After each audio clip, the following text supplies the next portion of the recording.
Now to the Treasury Secretary Timothy Geithner, potentially facing criminal charges, according to Fox News senior judicial analyst Judge Andrew Napolitano. There's a long way to go between here and there, so stay with us.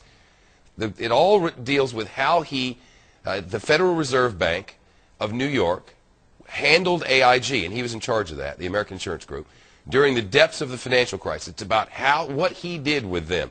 Geithner headed the bank then. Bloomberg News reports that the New York Fed told AIG to withhold details from the public about its payments to banks. It reports AIG wrote in a draft that it paid banks, including Goldman Sachs, every penny on the dollar for toxic credit default swaps. Those are insurance-like contracts for financial institutions that aren't regulated and don't have to be backed by cash.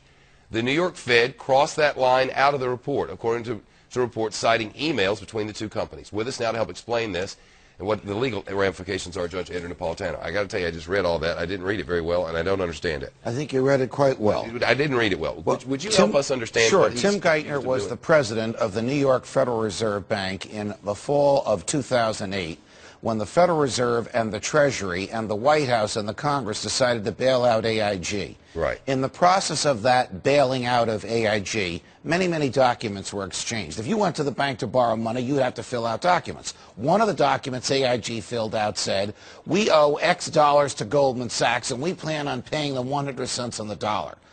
According to Bloomberg, emails that came out yesterday say that lawyers for the Federal Reserve Bank said, we were told to strike this from the form so that AIG would not reveal to the Treasury Department or to the public that this money was going to be paid to Goldman Sachs because that's a politically toxic issue. Goldman Sachs making a fortune, making 100 cents on the dollar with federal funds. Now, if you go to buy a $25 savings bond from the federal government and you falsify the document to acquire that bond, you can go to jail. That's right. If you borrow $185 billion from the government, like AIG did, and you falsify a document, even if the government told you to do so, the people involved can go to jail. According to Bloomberg, one of the people who told them to do so was the now Treasury Secretary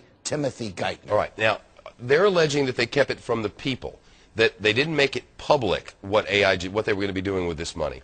But is that to say that the government didn't know either? Good question. If they just kept that would be a key, wouldn't it? If they just kept it from the public, there is no crime. And Geithner may actually be commended for his political wisdom. If it was required to be reported in a document and not accurately reported, that would be the criminal event.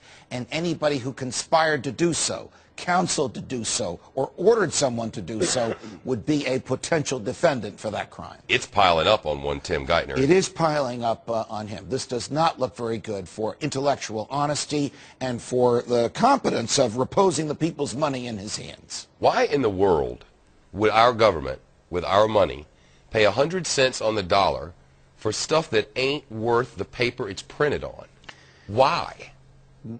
We who watch this stuff for a living, you and I and our colleagues. I mean, it's clear that the banks run the country. The country doesn't run itself. The banks have tremendous influence in the Kidding. country. The government regulates the banks. They're in bed with each other. It's crazy. We did not know until after this deal was done that AIG had someone it owed money to, and it paid that someone 100 cents on the dollar. And that someone was the richest investment bank in the world, whose former chair was then the Treasury Secretary, Henry Paulson.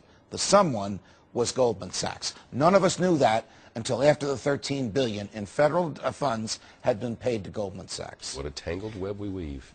When at first we practiced to deceive. Yes, and that's what they're doing, isn't it? Yes. Thank you, Judge. You're welcome, Shep. You bring such joy to the world.